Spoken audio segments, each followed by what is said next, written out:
Charles. It's a definitely an historic day, beautiful spring day here in the park. Thanks for joining me. No, for my pleasure. A Ghost Town NYC episode. We've got the arraignment of the century. Yeah, with the Rain Man of the century as prosecutor. What an idiot. Yeah. Well, so far we've had a lot of people making speculative comments about what they expect to see in the indictment. As far as I know, it hasn't been released yet. Have you? I have not seen it. I think it's not going to be released until the earliest. They actually announce it. 2:15.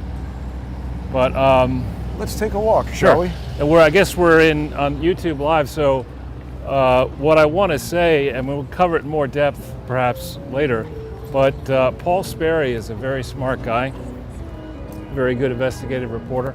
And he has a piece out this morning basically saying that, in effect, that Alvin Bragg's act has opened up hunting season by Republican DAs across the country against Democrats. And I'm looking forward to that. Duck season, wabbit season. Well, be that as it may, I think what it really has done, and I hope it's not tit for tat, I hope instead people are going to say, now wait a minute, the rule of law hangs in the balance here. And are there other situations that are far more serious than Trump's situation with hush money? I mean, after all, here's somebody who was paid hush money and is not being too hush puppy-ish. Right. Get the money back. Go that way, or? Yeah. And so, just looking at the different craziness. And but he cites as his example the Clinton Foundation as a logical one for the local DA in Little Rock to go after. And I didn't know this, but the local DA is somebody called Will Jones, who beat out a Soros-backed Democrat candidate. Yes.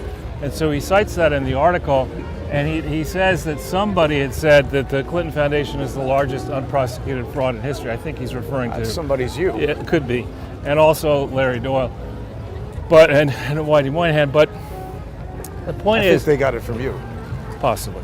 But the Clinton Foundation, to me, it's not really the Clinton Foundation. It's the idea that this is not a monarchy. This is not a situation where the leader of the country, having left office, gets a station in life where he or she can collect revenue for the rest of his life and be paid at state expense to live like a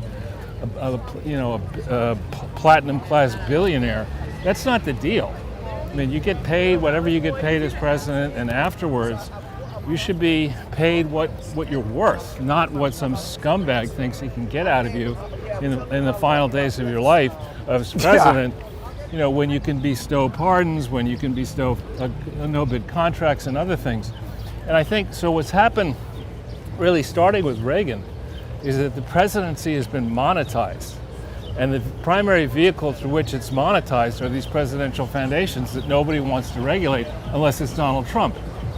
And wasn't that initially George Bush having some problems with the presidential records thing and whatever?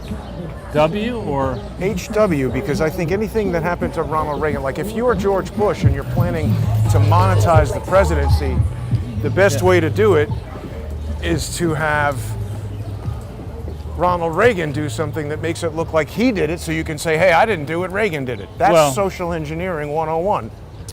Well, I think like Louis Freeh starting the FBI General Counsel office, and then Robert Mueller appointing the General Counsel. Well, so what I think was the case is that Bill Clinton, as president, had the right I think around in his second term, he had the right to decide what would be classified and declassified relating to Reagan and H.W. Bush records.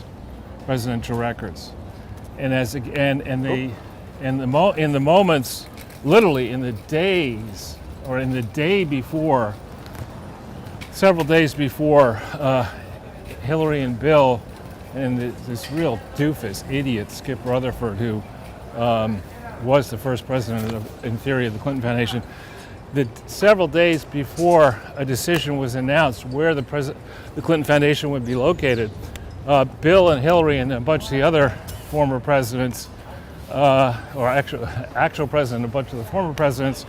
We got a jam up here. Let's cross the street. Attended the opening of the H.W. Bush Presidential Foundation down in Texas.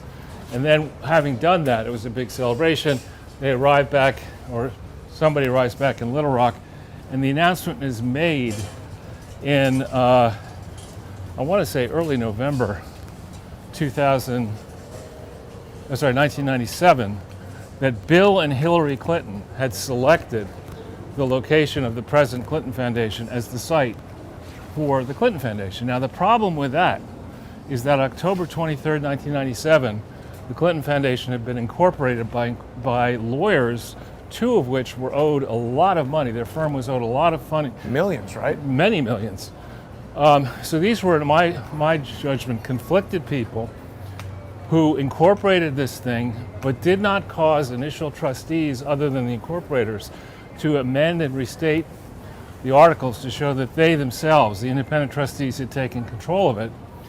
Moreover, there were no bylaws for the Clinton Foundation, which meant that it's not me, I don't think.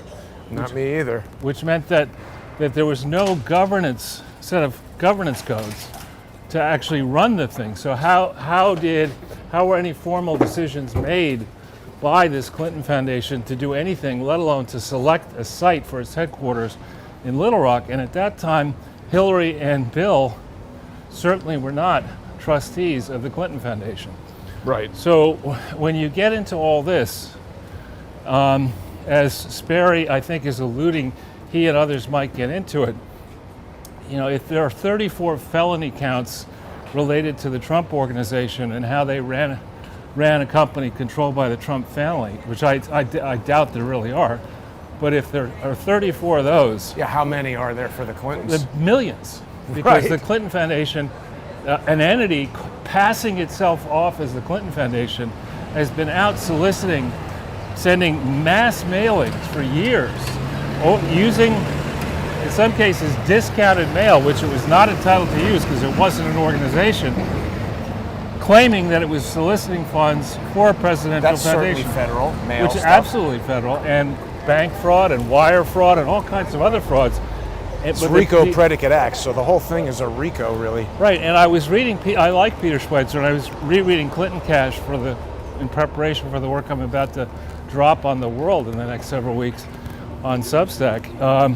CharlesOrtel.substack.com. Thank you, Jason. And what I'm going to do is draw people's attention to some chapters in Peter Schweitzer's book entitled The Clinton Blur 1 and The Clinton Blur 2, in which he talks about the fact that it's very difficult to guess where the political and wealth building activities of the Clinton Foundation separate themselves from the Clinton Foundation. And actually, it's not difficult at all. There is no separation. There is no Clinton Foundation. Oh, right. Right? So, you know, I hope, I think this is an inside game. I think the motivation behind the game is to protect Obama and protect the Bush family and protect the Clintons.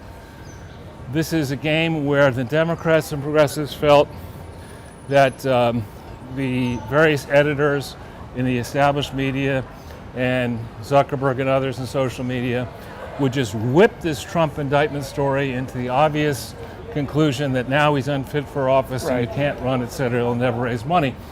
And they I think, well, this almost goes without saying, but they're not students of history. And history suggests that if you're going to go and try to assassinate the king or the emperor, you better do it on the first shot, and you better think about taking out all of his followers as well, because if you miss, which I think they have, we'll see, you know, maybe the indictment is compelling, but what I think this has done is already whipped up support for the Trumpster group, sapped support for people like DeSantis, who, by comparison to Trump, I mean, I think Ron DeSantis is an attractive candidate, but he's 44. Yeah. You know, and he comes across as like, you know, he's younger, I think, than some of Donald Trump's children. So, well, I think is he? Yeah. Yeah. How old is Don? He's 76. Donald Trump. I think Don Jr. is pushing 50. Got to be 50, right? Yeah. So, which is getting pretty old, Jason. Is he the oldest, or is Ivanka the oldest? You didn't get that one. I don't know who's older. But anyway, So this is a momentous occasion. We'll go down and see how close we can get to the melee. No one in this group, in Crowdsource the Truth, and including me. Oh, Ivanka's only 41. 41, how about Don Jr.?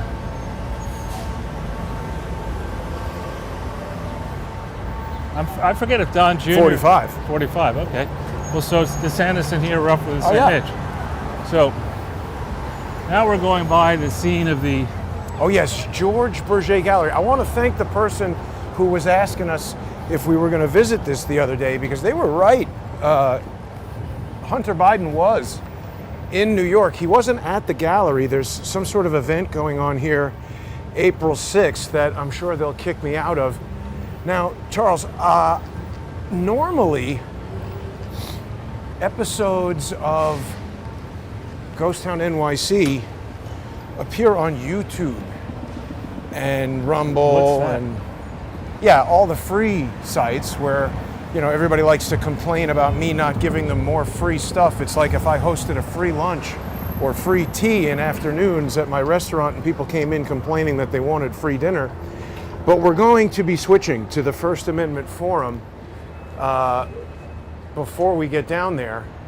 Yeah, it's noteworthy that I'm pretty sure I can recognize a Hunter Biden. That ain't it. That ain't a Hunter Biden.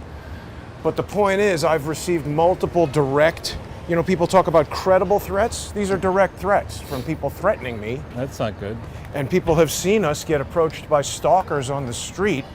They aren't attempting to do any legitimate business. None of them have identified themselves to us or attempted to engage us in any kind of productive dialogue or execute any kind of particular service of any kind.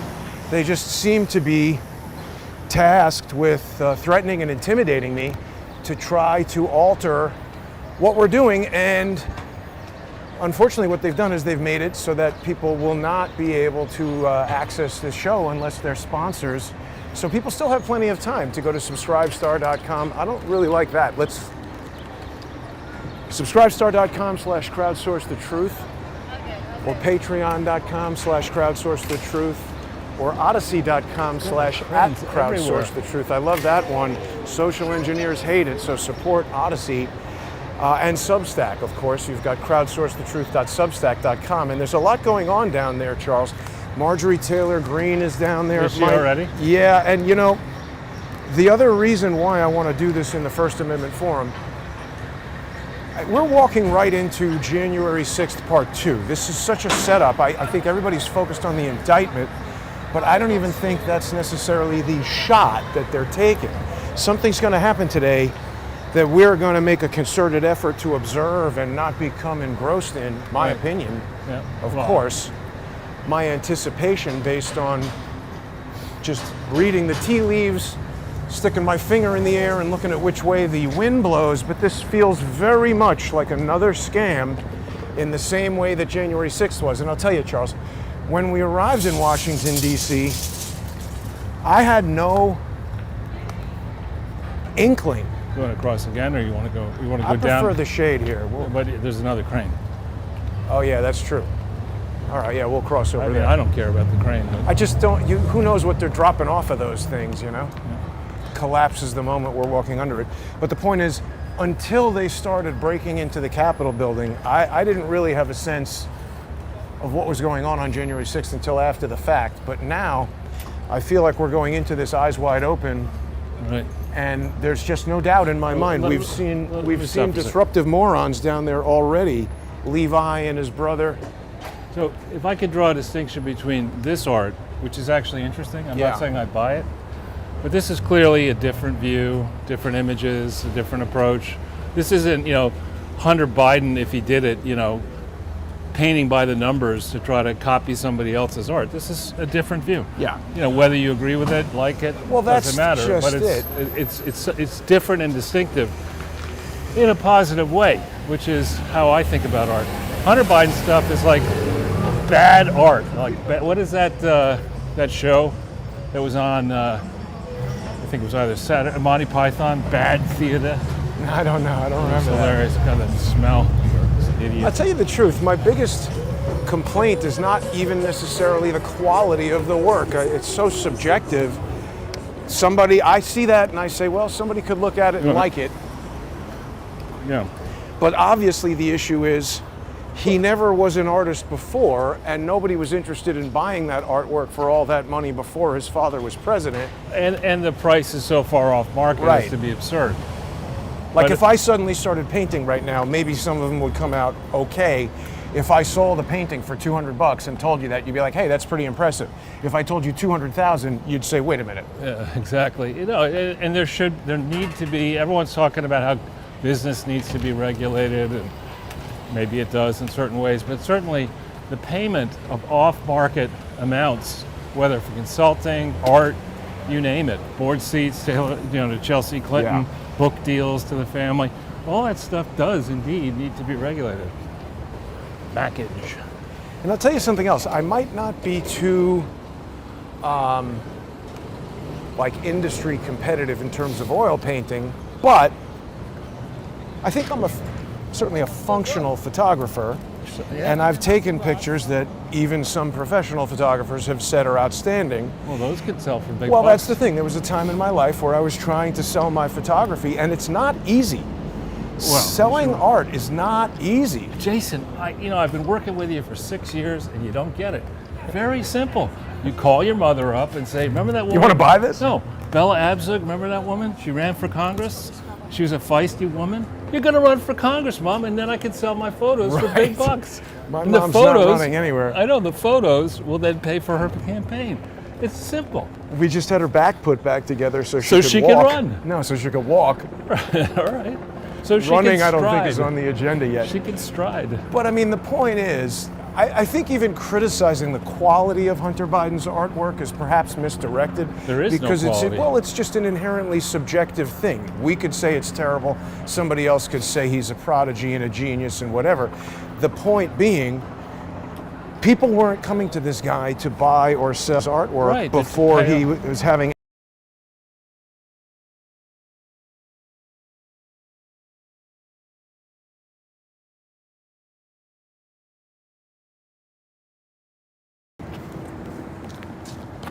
Right next to Gucci.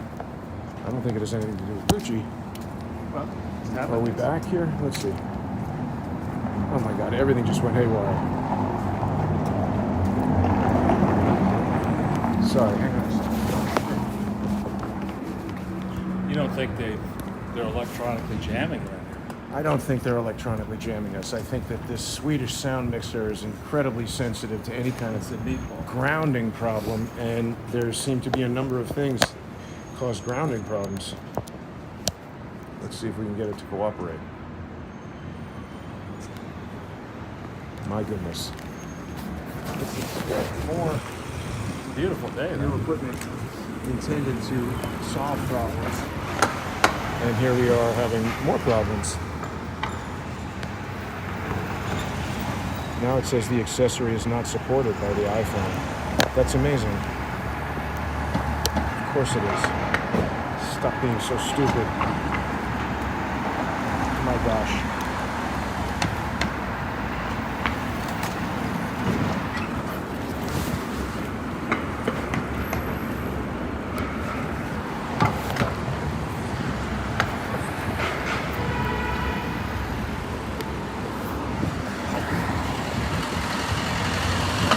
Wow. Pride? No, it's we're still live, but No sound? we've got sound, but not our mics. It's unbelievable. This is just, I just whatever I do to solve this problem, it doesn't want to get solved. I think it wants me to walk around with my neck getting broken by that stupid thing. Is the thing in your pocket turned down? The what? Switcher or whatever? Is that thing? Oh, that must be it. The I don't know. thingamajig. No, the thing that you switch. Yeah. I'm working with that. Oh, Okay, I mean, so what we're gonna do is we're gonna have to.